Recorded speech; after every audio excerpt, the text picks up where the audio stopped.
It's time to take command with former NFL tight end Logan Paulsen and former Commanders beat reporter Craig Hoffman. Wow. Didn't see that one coming. What's up? What's happening? I am Craig Hoffman here on the Take Command postgame show, and that is Kevin Sheehan with us today with Logan on the road in Arizona. Sheehan, that appeared to be a well-coached, good football team. Here we are, 4 weeks into the season, 3-1. Wow. That's instant reaction show. Instant reaction. Wow. Instant reaction. Wow. God, that was impressive. I mean, and what makes it more impressive is NFL teams don't go on short weeks, on a long road trip, and they win sometimes, but they don't annihilate the opponent and they don't look that sharp most times. So that was a well-coached team. The best player on the field plays the most important position, and he plays for Washington, Jayden Daniels. But they dominated in so many different ways. And, last week when they beat Cincinnati, I said, that's going to be a conversation changer about this year for some people. I think this is more of a conversation changer because of just how dominant it was. I mean, yeah. Arizona after the first drive never really had a shot. Never. No, they responded to adversity. Yeah. They give up another opening drive touchdown. Okay, fine. The defense. Oh, are we gonna hang our heads and be like, oh, here we go, another shootout? Nope. They're gonna step up and play their best game of the year by far. Jayden finally makes a mistake. He throws a pick. Okay, fine. I'll bounce back and we'll put up 42 points, the most since 2016. By the way, this is the first time they've scored 30 back-to-back since weeks 10 and 11 of the 2017 season. Oh, yeah. So that's going to say it's the most points in. It's the first time they've gone 38 or more in back-to-back weeks since '91. That team was pretty good. Yeah, I do think their season ended nicely. If I do recall my history. They just a thoroughly dominant performance against a team, by the way, like I will fully admit, I will eat the crow because I picked Arizona and said, I hope I'm wrong. There's a very good chance. Like I didn't feel good about it, but there was some stuff that Arizona did in those first 3 weeks. I mean, they played Detroit really tough last week. They slaughtered the Rams a couple weeks ago. They played hard defensively. And I think what's crazy, Kevin, is this felt like Washington broke their spirit. Jonathan Gannon's a good head coach, like in the same mold that Dan is, defensive minded, has his guys playing tough. They're fast, they're physical. He has instilled a play style there. And so much of what Washington wants to do this year, I think, in some level mirrors what Arizona did last year. I think Washington's got a little bit more talent, and obviously they played the first part of last year without Kyler hurt, and Jayden is playing out of his mind. But to say like, hey, all these things that we are now through 4 weeks familiar with of what Dan wants to see, and the fan base that is truly locked in and paying attention to that can see it, to take another team who believes the same things and just spiritually break them, that they are walking off the field, it's going, we didn't have a chance today, heads down, etc. Like that is how impressive that performance was. And I think that's a good way to kind of characterize how special it was, is to break another team's spirit in the way that they did. Yeah, they really did. I mean, there was that opportunity at 14-7 with Arizona kind of with the ball near the end of the half, in Washington territory, and they sacked them on 4th and 1. And it's like, I mean, field goal, boom, opening drive, third quarter, it's over.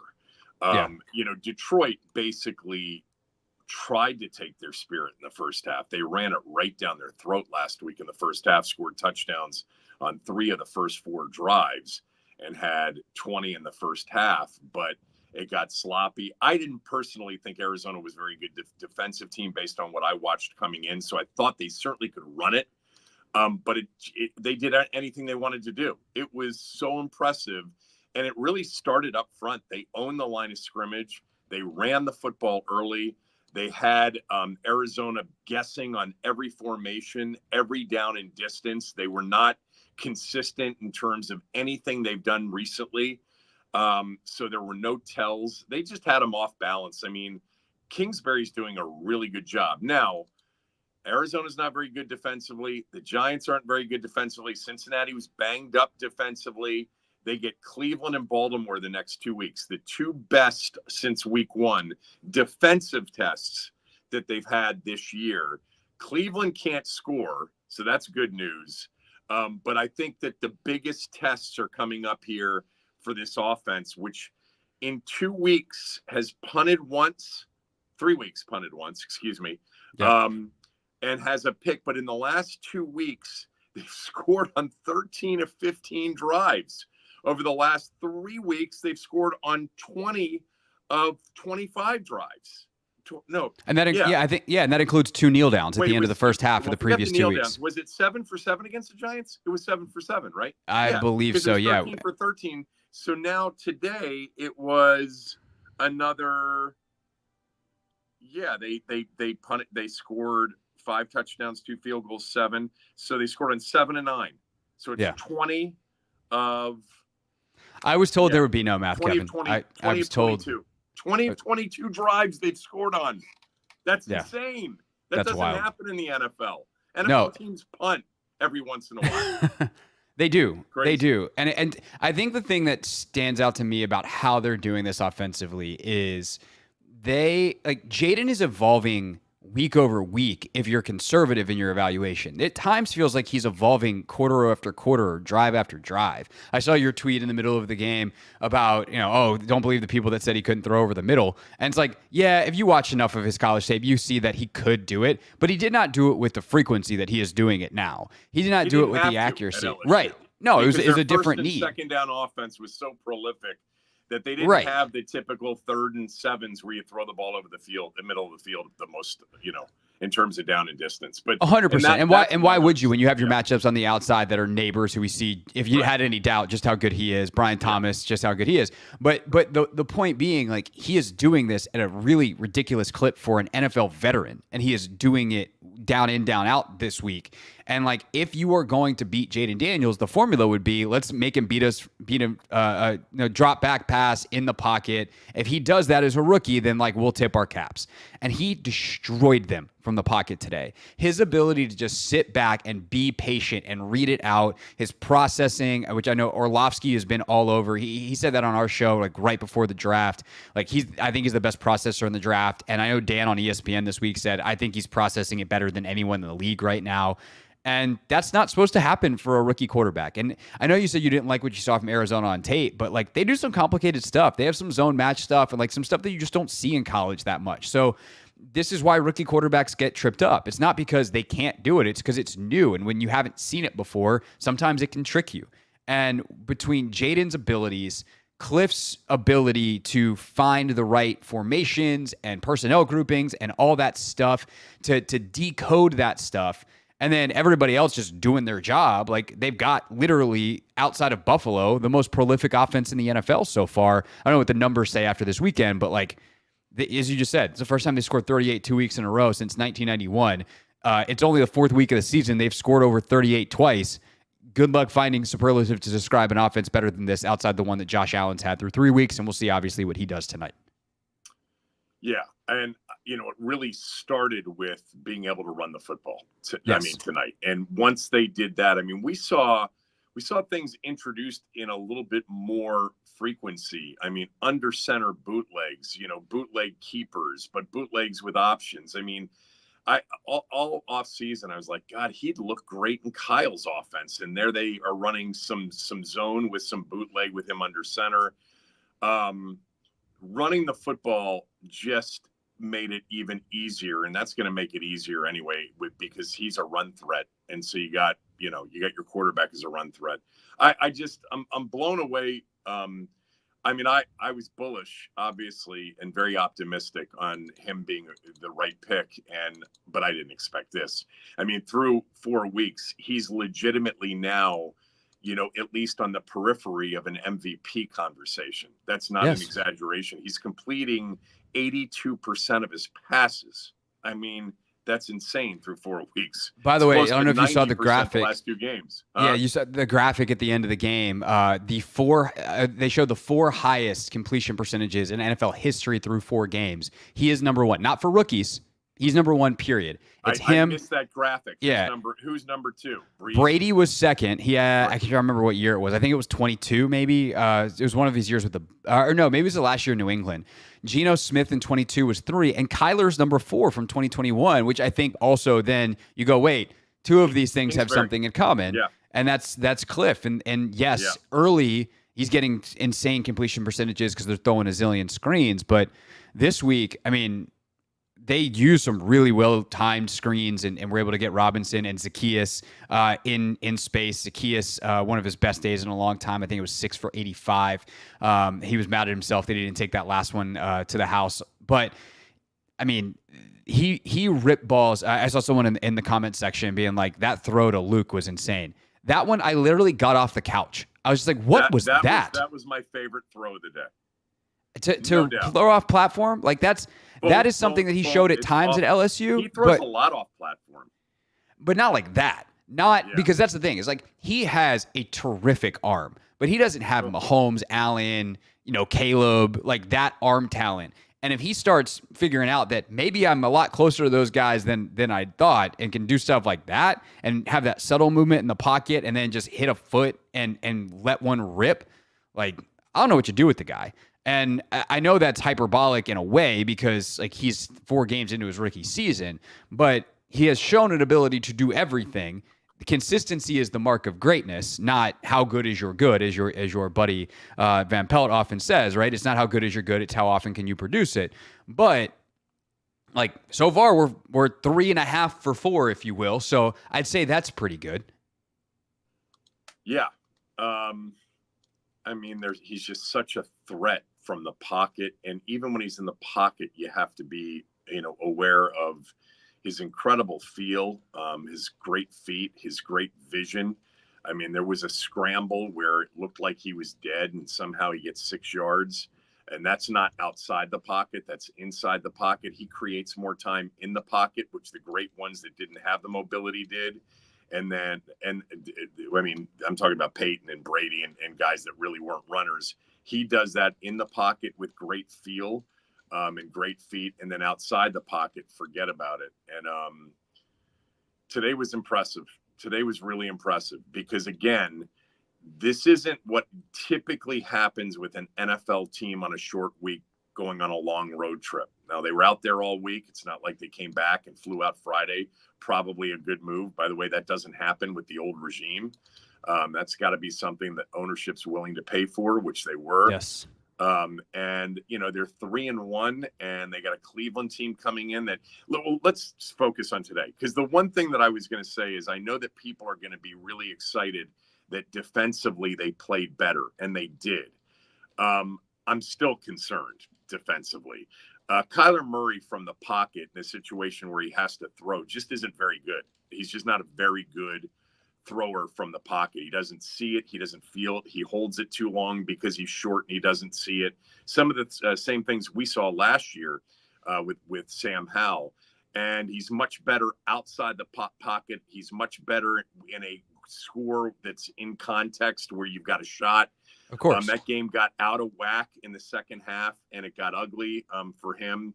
But they still struggled to stop the run. They got gashed over and over again by Connor and by the other guy, Benson, I think his name was. Is that the Texas back, Benson? No, Trey Benson. Yeah. I know there was Cedric Benson back in the day, but I don't. It is Trey Benson. Yeah, it's Trey Benson.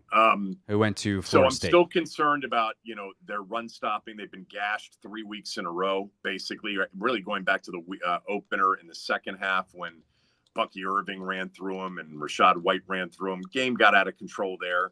I still think that they're susceptible to play action if somebody gets a running game going, but they didn't really take advantage of running the football early. And then what happened was there were some really good stops on first down, which created second down and long distance. That's the best thing they did. In that first half, they had 4 0-yard gains on first down after the first drive, and Arizona couldn't overcome it. So we saw the other team punt too, which was nice, which hadn't happened in a couple of weeks either. So I'm still concerned, seriously concerned about the defense. but there were some performances that were good. I actually can't wait to go back and watch just to see Forbes' snaps, because I actually thought he competed really well. And I thought both tackles played better tonight. And then 100%. He had a game. He had a game, and even when he didn't get to him, he flushed him and hurried him.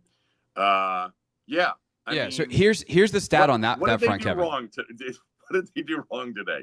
I don't think they did anything wrong. They definitely gave up 15-yard penalties, which the one in the end zone stupid. Was stupid on McNichols. What are we doing?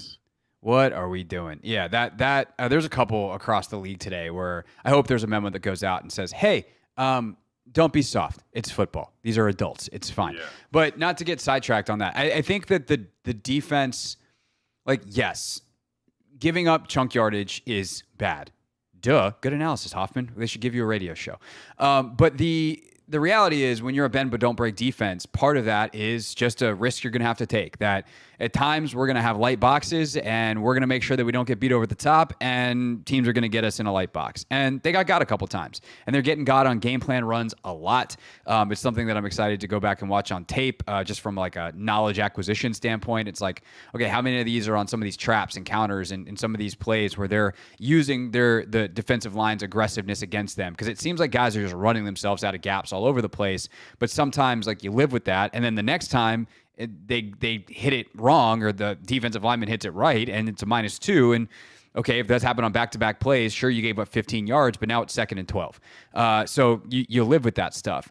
I think it's worth noting the opening drive, Forbes, I don't think played at all. So when he came in, the defense, at least statistically speaking, got better. How much of that is causation versus correlation? We'll have to watch the tape to find out.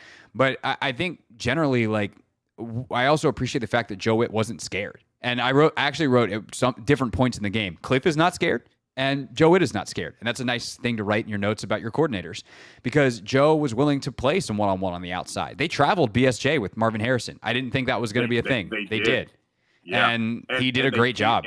Yeah, and something that I've noticed with Witt Jr., and I love it, is when they do get some advantageous down and distance, they don't sit back. Like the 2nd and 10s, and there were 4 of them, I think, in the first half. I think they blitzed on 3 of them, and they came after him, and they got a couple of their sacks on 2nd down, I believe. They also did such a great job rushing. They did such a great job rushing with discipline too. You mentioned some of the flushes with Dorrance, right? Do you know how many carries Kyler had? I'm going to guess maybe 2. I can't remember him running, actually. One carry. He had 1 carry in the game. And think of how many quarterbacks have killed this team. There's something I was terrified about in this game, because Kyler he had a couple big ones against Detroit. He had a couple big ones against LA. He had a couple against Buffalo where he gets out, and obviously he had a couple, I think, tonight where he makes a play or 2 on the run, and okay, fine with the arm, but he never gets out and scrambles, never converts the first downs. And we see with Washington's offense the power of those things. When you can stay in good down and distance and turn sacks into even +2, +3, nevertheless, hey, it was 2nd and 9, and you got pressure, and you gave up a first down. Those things are killers defensively. And the way they rush from outside in and collapse the pocket, especially against Kyler, who's a shorter quarterback, when that pocket collapses, he cannot see. It's very evident watching on tape. He cannot see.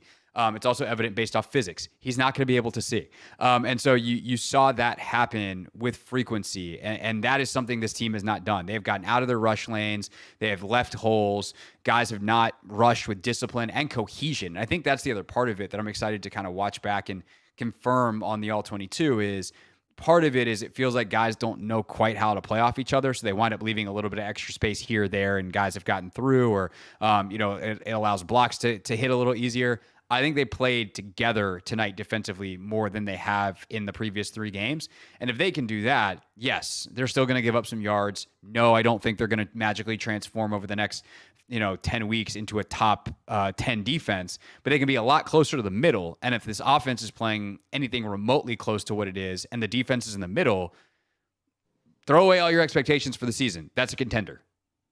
If the defense, it's a lot of ifs there, but the defense played like a mid-tier defense, this team offensively is good enough to win double-digit games. There's no. And by the way, they got some turnovers too, right? And that's another huge deal. They almost had one. Was it the opening kickoff? They had one the ball was loose in the opening kickoff. They have the one the one late. I thought Forbes had a chance at the completion he gave up on the sideline to Wilson. I'm like, in 3 weeks, when Forbes has been playing a little bit and knock some rust off, like, can he pick that off?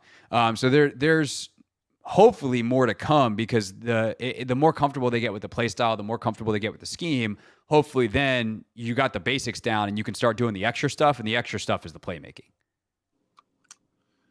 Yeah, I mean, it's a week-to-week situation. That is also true. Matchups mean everything. I'm one of the things that I made a note right at the end of the game. I want to go back and watch to see if they loaded the box early in the game against Connor, and he still ran it, because Percy Butler was up there, Chin was up there, and I, by the way, I'd be doing that too. I mean, I'd rather give up the big play if Kyler can make it from the pocket with a contained rush, rather than getting sliced and diced the way it happened on that opening drive. Because how many yards did he have on that opening drive, Connor? I mean, it was a bunch. 16, he wound up with 104 for the game. So he had 34 yards rushing on the opening drive on 5 carries. So yeah, they've got to. You can't. I don't think you can go. I think you can win more games than you lose with a bad defense. But I don't think you can win once you get to the postseason with a bad defense. And I think it all starts with, you've got to be effective stopping the run, especially when you're not consistent with a pass rusher coverage. And that's my biggest concern, is that they still just give up way too much. I mean, I'm looking at it right now. It was 5.7 yards today. Connor was 5.8. Benson was 5.6. So that's 3 straight weeks of 6 yards, right around 6 yards a carry. Yeah, I will say, survive that way. You definitely can't yet. They've won both of those games. And I think part of it is game situation, right? Is like, I will give the Cardinals some level of credit. They didn't abandon the run. But when you run the football in situations where you probably should start thinking about abandoning the run, there's going to be holes to run the football. So, you lose some of those potential, hey, if this is a closer game, do you play heavier boxes, or you run blitzing, or you doing some of that stuff where you're playing coverage and playing the clock game later that could bring the average down. So, that's why, like, some of the stats people do their stats, first and second down only in the first half is a true measure of a team. And I'm like, that seems a little narrow for me. But I understand, if you're trying to understand the essence and the core of who a team is, to try to figure out if they're good at something when the clock starts impacting the statistics, it is something that's worth watching, which is why you go back and watch it on tape and try to get your context that way. But do that this week. Speaking of the clock, and I thought, this guy, everybody's talked about just the poise and it's like he's already playing like a veteran. There were multiple times on a couple of key third downs, that first pitch sweep to Brian Robinson Jr. on their first drive. I think it was a 3rd and 2. There was a defensive substitution, and the Cards did the right thing, take their time after Washington substituted, and that play clock was ticking down. And I'm like, I don't know, it's going to be really close. And he's just waited for the referee to back out, stepped under center, and snapped it and pitched it. They didn't look like they were ready to call a timeout. He wasn't looking over to call timeout. They had the right play. God, that play was so well blocked. He's definitely beyond his years in terms of kind of the cool and the poise that he shows in these games, in those situations that tend to rattle first-year quarterbacks. Play clock, getting the play in, getting it out. He just seems, I mean, have we seen, I think we've seen 1 or 2 of them in the first 4 games, timeouts because of play clock potential. They had a couple snafus in the last couple of weeks, but they get it figured out. I mean, the funny thing is the one that was nearly a snafu last week was the 3rd and 7 touchdown to Terry, because they drew up a play on the sideline and not everyone was sure what the play was. And Jayden was basically to the left side of the left side of the offense. He was like, just be in a legal formation. I don't care what you're doing. I'm throwing to him. Just stop moving. Shut up, Luke. Stop. Move. Okay, set hut, bang. I'm going to get smashed in the face and throw a touchdown. On the play before that. I think they Yeah. they actually, or they had to take a timeout on the Right. play before that because there was some confusion there. Right. But for the most but part, by and the large, operation yeah. is really smooth. Yeah, I think in general the attention to detail with this team is really impressive. We can wrap up here. Agreed. Is like the attention to detail from Quinn. The challenge system seems to work. They obviously got the one today on the turnover. They have the substitutions that have been mostly pretty good. A couple of hiccups I think in the Tampa game, but they've gotten those things ironed out. They don't seem to make the same mistake twice. I mean, right now they're not making a ton of mistakes, period, but they're not making the same mistakes twice. That's refreshing. And then from a detail standpoint, I was listening to Colt McCoy on with Kime actually earlier in the week on his podcast, and Colt talked about how with Cliff, it's kind of straightforward. It's just like, hey, if I tell you to line up on the inside edge of the numbers, just line up on the inside of the edge of the numbers. Like, don't make it harder than it has to be. Don't be figuring out all this. I said line up on the inside edge of the numbers, so be there. And so all these splits and the formations and the things that they're doing are detailed up really well, and thus they work better. And so it's funny because last year we heard about with some of the coaches like, oh, detail this, whatever that, and then it was a mess. And I think this year it wasn't last year, like the idea was good, the execution was poor on the, hey, we need to be a lot more detail oriented. This year they've gotten that right, and obviously we see the results. All right, you got a player something on tomorrow. You're waiting on a phone call right now, so we're gonna end this show and let you go, and then you have to tune into the Kevin Sheehan show tomorrow, 10 a.m. to 1 p.m. on the Team 980. Also check out the Kevin Sheehan show podcast, and Kevin will be there. Appreciate you doing this, man. I really do. Thanks, Greg. Appreciate it. Yep, you got it. And of course, Take Command. We'll be back with the film review later on in the week, so you can check us out there on Tuesday. Logan will be back from Arizona. We'll watch all the tape, and then I will, of course, have the Hoffman show on the radio tomorrow, 4 to 7 p.m. Too many things to plug. Too much time balancing. 4 to 7 on the Team 980. You can watch my show here on YouTube as well. And if you are subscribed to the Team 980, you will get an alert around 11 a.m. tomorrow for a live YouTube stream, because we will, actually around 10:30, we will be live from Wizards Media Day. So we are doing our third annual Wizards Media Day live stream only show. Those interviews will also make the radio eventually as we get closer to the season. Can't believe it, but the Wizards open training camp on Tuesday. 10:30 a.m. sharp tomorrow on YouTube. I will be talking to Wizards general manager Will Dawkins, so do not be late for that. I also have Jordan Poole, Kyle Kuzma, Brian Keefe, Alex Sarr, Keyshawn George, and Corey Kispert, who's been incredible. My favorite Media Day interview 3 years running. So we'll see what nonsense Corey and I get into. Last year, we wound up talking in Scottish accents. So there's that. As for the football, don't forget, 1st and 10 starts our show tomorrow. 10 observations from the game at 4 o'clock. And then again, for Take Command, we'll see you coming up on Tuesday. Thanks so much for watching. If you're watching us live on YouTube at 1067 The Fan, at the Team 980, at Craig Hoffman. And then, of course, if you are listening to this later, thanks for doing that. And make sure you're subscribed wherever you are listening, Apple, Spotify, or, of course, the free Odyssey app. We will see you next time on Take Command. Have a good night, everybody. Enjoy the win.